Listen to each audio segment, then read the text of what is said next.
get involved. You're either participating directly or indirectly. So you don't have to run for an office. But then again, when you see someone, do you even have a voter's card? And when you go your town hall meeting, your community meeting, are you involved? Are you going there to show your face? Are you going there to ask questions? Are you going there to lobby? Most times you have to lobby. And you mentioned something about someone said you have to play dirty. I don't know what that means, if you can actually liquidate my ignorance on that. But I think everybody comes in different lights. So some people have politics as like a business thing. So it's more like you say, a father, a son, a grandfather, a great-grandfather. They'll just tell you my family is a line that has done politics all the while. Then we have people who are just coming in because of passion. We have people who are patriotic and all of that. So if that is the way she came into politics and she is thriving, I wish her the best. But I don't think all women in the political space are like baddies and all of that. Not that I know of. I know people who got in from their sweat. I know people who their husband is supporting. I know who people is family. I know who people who they are taking up for themselves. Because politics is not supposed to be a job. It's supposed to be like luxury, like what you just, okay, you know what, I've gone to maybe the peak of my career somehow and I'm getting involved in all of this. But when you now start making it look like a do or die affair, it means that, you know what, by all means necessary, I must be involved. So now you now have to start breaking the rules. You now have to start doing things that you're not supposed to do, all in the name of you want to be in that space.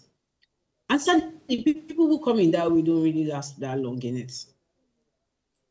Because how long can you be a baddie? I mean, baddie comes out, they come out, it's like a yearly thing that people upgrade and all of that. So how long do you want to survive in that space? So for me, I think that's just what it is. So it's just different states, different folks, different strokes and everything. All right, ma'am, thank you very much. You've made very commendable remarks so far since we started. And I'd like to pick one of the things you mentioned earlier when Okiki read your bio, and then you said you had to run for, I've forgotten what exactly you ran for, local government. And you mentioned the word that was quite dismissive, but it's as if you were expecting not to get into power. So I want to ask this question, but I will try not to be too absolute. I feel like maybe sometimes it looks as if some political parties don't have the framework to support women in politics. So it's just, so many things in Nigeria looks like it's just on paper. We just make it look like this is what is happening. But in reality, that is not exactly what happens. So I want to ask you, based on your experience, do you think that some political parties play some role that makes women involvement in politics become very shabby? And to add to that question, let's talk about this special seat thing again. Do you really think that there is no vision for this in Nigeria? You know that the country that we're in right now, politics for women or women in politics is not a today thing.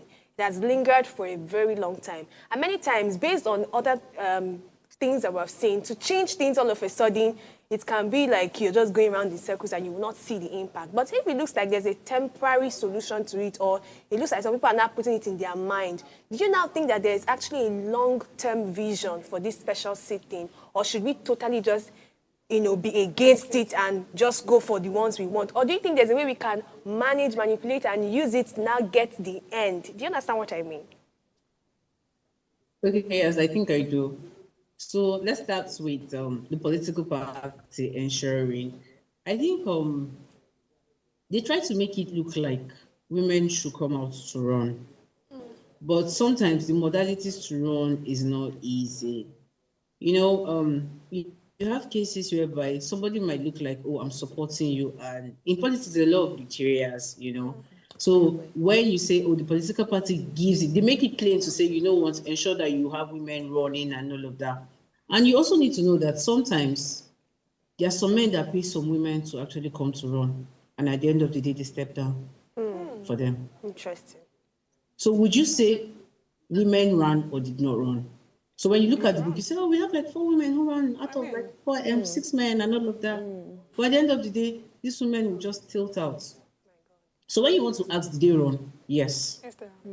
Does that solve the part that you're saying women should run? Yes. But what's the long term after it? They stepped down. Some of them could not put through. Some of them could not finance and all of that. To basics. So I think it is a big play to say, push it forward. And money plays a crucial role. So many a times, women who have even actually decided to run and maybe they are not sponsored and all of that, it gets to that breaking point whereby the finances cannot pull them through. And most of the European Union and all these people, or what you have, I think this is the point where somehow they should come in. And many people, even friends and family, and those who know about the political space, will not support you until you are a candidate. Yes, I agree. So they want you to do all the struggles, get the ticket. That is when they now want to give you finance. On not understanding that you need the finance to scale through the first part, not the second part. So I think for you to say you really want women to be included, I think we need to hold probably the governors, because to a large extent, they are the ones that can say, you know what, I will have to ensure that this so amount of women come out in this state. I need to do this. Then the constitution has already laid it out. So the first stage of what is stated in the party constitution is already played out, because you have women who will come out, you know, and after a while they'll drop. So some of them will come out in the long run. They now do it like a negotiation. Okay, I came out to, since it didn't work for me, in the long run, when you come into office, please give me this position, please give me that and all of that. So they've negotiated and they are sitting down, and that is okay for them. So why those who actually want to take it forward have a whole lot of challenges.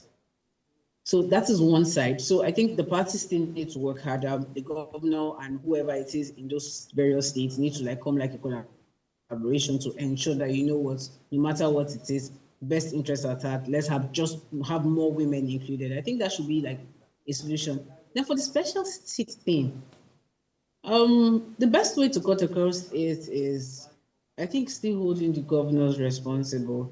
So most people might be like, oh, it's not in the constitution. But then again, I think they have a whole lot of contribution to it. So no matter how you try to juggle it back and forth, we're still just going to go in circles. It's going to take a long road, like a long ride to say, you know what, give women this. Because sometimes, I think someone mentioned someone about some of the women who had failed out and all of that, and she's still mentioning men and all of that. It's still the story. We still have it, oh, you can't trust women cannot do this, women cannot do that. And some of them have, just like I said, come down to finances. So people have already supported whoever it is that is holding this position. So this is also like to say, okay, my payback or my thank you is giving my brother, my cousin, you know, a position and all of that. So some of these negotiations, but it's going to be a long one. So I don't think Nigeria is really ready. And that special seat is just like trying to just turn it, but you're not going to the root cause of the issue. So the root cause of the issue still boils down to maybe finances. That's a major factor and a big role. So the special seat is just going to make us go in circles. It's not giving us what we want. So I think we should just go back, try to probably canvass to see how women can now have money, have funding to run for offices. I think this is also going to boost more women to say, okay, you know what, if one or two people, because there are women that are known as grassroots politicians. There are women that they are known to say, oh, this woman, she's strong, she has the structure and all of that. But what's stopping her from moving forward? It's the finances. Exactly.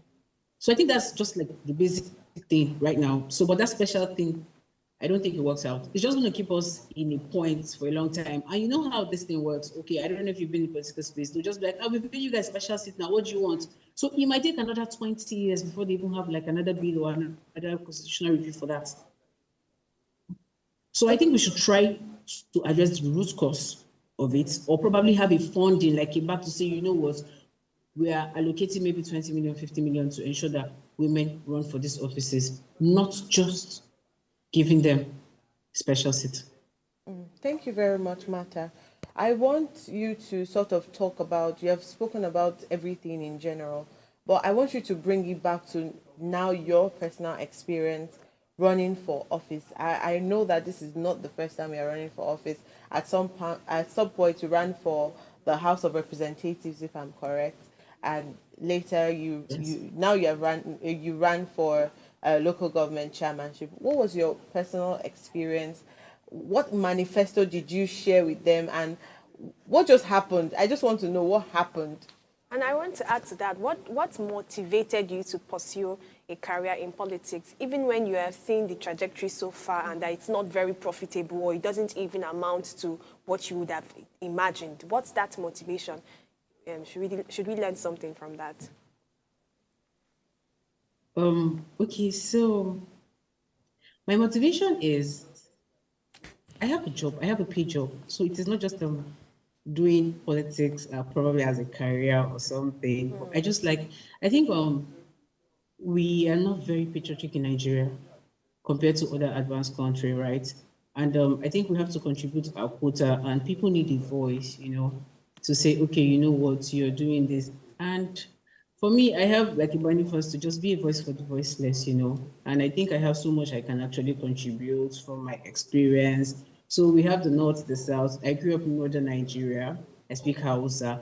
I schooled in the east. I understand Igbo. I just visit Lagos. I have a bit of shallow sprinkle of Yoruba, and I'm from the south.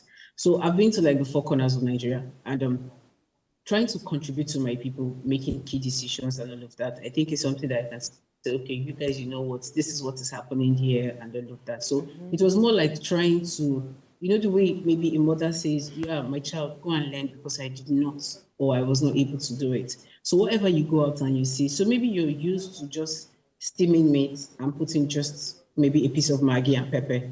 But now you can go and come back and say, oh, Mom, do you know they used to put curry in this thing? Mom, do you know they used to put thyme in this? Mom, do you know? So for me, it was more like bringing all these condiments together to say, okay, I think we can actually work together as a community. I come from Ubudu to be precise. So I feel that in as much as probably the name sounds famous, my immediate community has so much. And it's more like, okay, when you ask questions, what has been happening? Nothing's relatively have been happening. So I just wanted to contribute my quota to nation building. And there's no better place to start it than start from my immediate community. So I think that was like a motivating force. And sometimes I travel around the world, I see how different things are being done. And I'm like, my people are not getting it. We are just like probably way by behind. We can actually be included. So, and I just have a passion for Nigeria.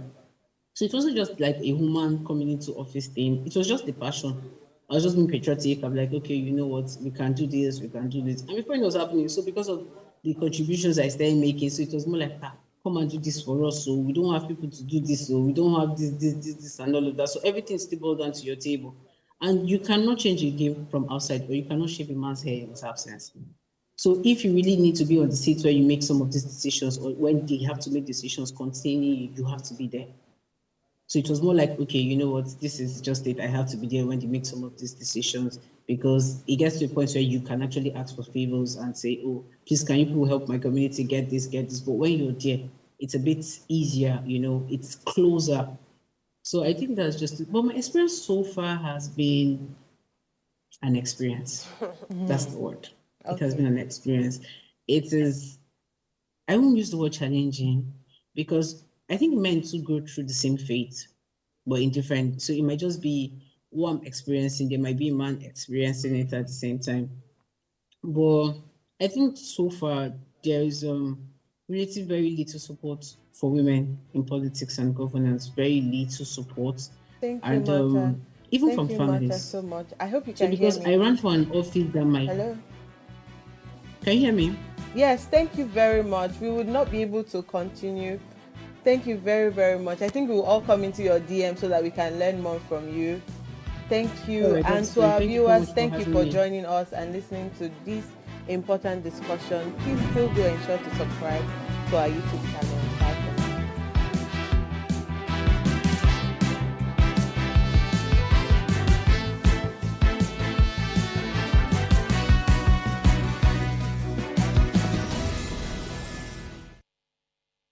Hello, you. Yes, you. This is Usayome Sale from Ways Prime Time. Now, we appreciate your continued support for watching our content, following us across all our social media. But we've noticed, for those of you watching us on YouTube, 88.5% of you who watch our content aren't subscribed to our channel. Why? Now, if you are enjoying our content, you enjoy our shows, and you want to stay updated on all things Ways, it's time to hit that subscribe button below. Now, subscribing isn't just for you. It's for the growth of our channel. It helps us get bigger and better. With your support, we can continue to bring even more intriguing and exciting content. How about you subscribing right now and being a part of our community?